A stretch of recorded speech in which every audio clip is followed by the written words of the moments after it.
Olá pessoal! Sejam bem-vindos de volta ao canal. Vamos conhecer hoje 8 curiosidades relacionadas à educação no Brasil e no mundo. Assistam até o final que a última irá te surpreender.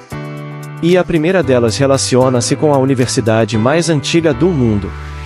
A Universidade de Al-Qarawiyyin, localizada em Fez, no Marrocos, é considerada a primeira do mundo. Foi fundada em 859 d.C. por Fátima al-Fihri e se chamava Madrasa.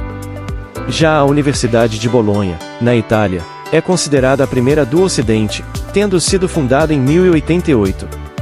No Brasil, a Universidade Federal do Rio de Janeiro, UFRJ, é a instituição mais antiga do tipo, fundada em 7 de setembro de 1920.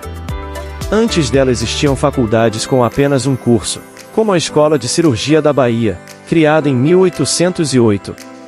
De toda forma, a criação de escolas de ensino superior no Brasil é considerada tardia, principalmente em comparação aos nossos vizinhos latinos, como a Argentina, que teve sua primeira universidade inaugurada em 1613. O vestibular é brasileiro. Você sabia que o vestibular foi criado no Brasil? Em 1911, Rivadavia da Cunha Correia, na época ministro da Justiça e dos Negócios Interiores, decidiu criar um exame para selecionar candidatos para universidades do país. Antes, apenas eram aceitos ex-alunos de colégios tradicionais, como o Dom Pedro II, do Rio de Janeiro. Outros países com sistemas semelhantes ao do Brasil são o Japão e a Coreia do Sul. Em geral, cada nação conta com sua forma para ingresso no ensino superior. Nos Estados Unidos, por exemplo, o processo seletivo busca conhecer com mais profundidade quem é o estudante que pretende ingressar na instituição. Cada aluno precisa apresentar seu histórico escolar e cartas de recomendação de professores diferentes. Qual o primeiro doutorado do Brasil? Atualmente existem mais de 123 mil estudantes de pós-graduação no Brasil. Esse número, que cresce a cada dia, mostra o aumento de cursos nessa modalidade, seja lato sensu, especialização ou MBA, ou estrito sensu, mestrado ou doutorado. Porém, você sabe qual foi o primeiro curso de doutorado que surgiu no Brasil? O surgimento do primeiro curso de doutorado no Brasil foi em 1933, na Escola de Direito da Universidade de São Paulo, USP, por iniciativa do professor Vicente Hall, que havia obtido o título de doutor na Universidade de Paris e queria introduzir o modelo de formação acadêmica europeu no Brasil. Aluno mais jovem a ingressar no mestrado em Harvard é brasileiro. Mateus de Lima Costa Ribeiro bateu um recorde ao se tornar-se o aluno mais jovem a cursar o programa de mestrado em Direito da Universidade de Harvard, uma das mais prestigiosas do mundo. Ele se mudou com 19 anos para os Estados Unidos para cursar precocemente seu mestrado em Direito. Esse não é o primeiro recorde dele. O estudante brasiliense passou no vestibular do curso de Direito da Universidade de Brasília quando ainda nem tinha iniciado o ensino médio, aos 14 anos. Aos 18, conseguiu o título da OAB, Ordem dos Advogados do Brasil, e tornou-se o advogado mais jovem do Brasil. Quais os cursos com mais alunos matriculados no ensino superior do Brasil? Apesar da fama que tem os cursos de medicina e as engenharias, os cursos com mais alunos matriculados no Brasil são, na verdade, pedagogia e administração, contando com mais ou menos 800 e 700 mil matriculados respectivamente. A popularidade desses cursos pode ser atribuída à alta demanda por profissionais nessas áreas. No caso da pedagogia, há uma necessidade constante de formação de professores qualificados para atender às diversas instituições de ensino espalhadas pelo país.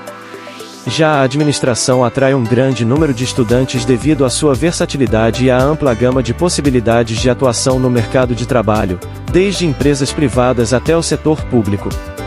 Além disso, ambos os cursos oferecem uma série de especializações que permitem aos graduados aprimorar suas habilidades e conhecimentos em áreas específicas, aumentando suas chances de sucesso profissional.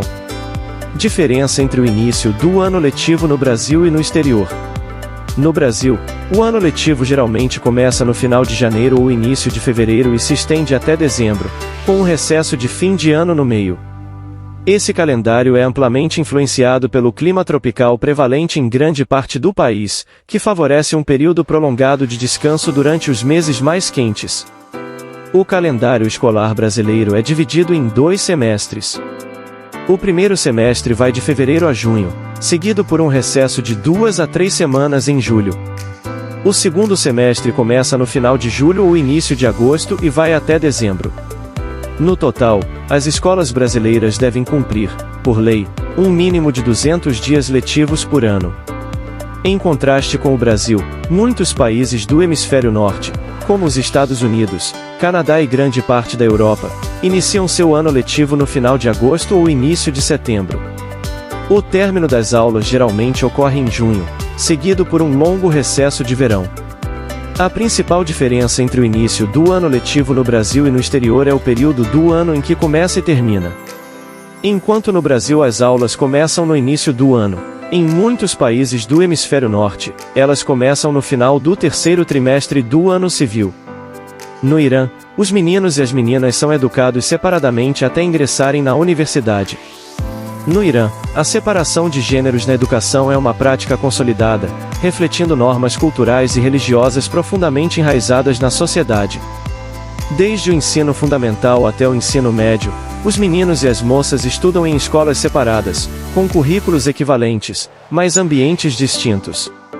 Essa separação se estende ao corpo docente. Professores homens lecionam para os meninos, enquanto professoras mulheres são responsáveis pela educação das moças. Essa estrutura educacional é justificada com base em princípios islâmicos que enfatizam a preservação da moralidade e da modéstia. O modelo busca garantir que os alunos possam focar nos estudos sem distrações relacionadas à interação entre os sexos, um aspecto considerado fundamental dentro da visão tradicional da sociedade iraniana. A língua de sinais é diferente em cada país. A língua de sinais é uma forma de comunicação visual gestual utilizada principalmente pela comunidade surda. Assim como as línguas faladas, as línguas de sinais variam significativamente de um país para outro, refletindo a cultura, história e necessidades específicas de cada comunidade surda. Cada língua de sinais evoluiu de maneira única, influenciada pela história e cultura local. Por exemplo, a língua de sinais americana, ASL, tem raízes na língua de sinais francesa, LSF, mas desenvolveu-se de forma independente ao longo do tempo. O desenvolvimento de uma língua de sinais está intimamente ligado à existência de uma comunidade surda organizada. Em países onde a comunidade surda é mais ativa e organizada, a língua de sinais tende a ser mais desenvolvida e padronizada. Os sinais específicos podem variar amplamente entre países. Por exemplo, o sinal para a comer na ASL é diferente do sinal correspondente na língua brasileira de sinais, Libras. A gramática das línguas de sinais também difere. Algumas línguas de sinais usam uma estrutura de tópico-comentário, enquanto outras podem seguir uma ordem de sujeito-verbo-objeto, por exemplo. As línguas de sinais são ricas e diversas, refletindo a complexidade e a diversidade das comunidades surdas ao redor do mundo. Entender essas diferenças é crucial para promover a inclusão e o respeito pelas diversas formas de comunicação humana. Obrigado por assistir e até nosso próximo vídeo.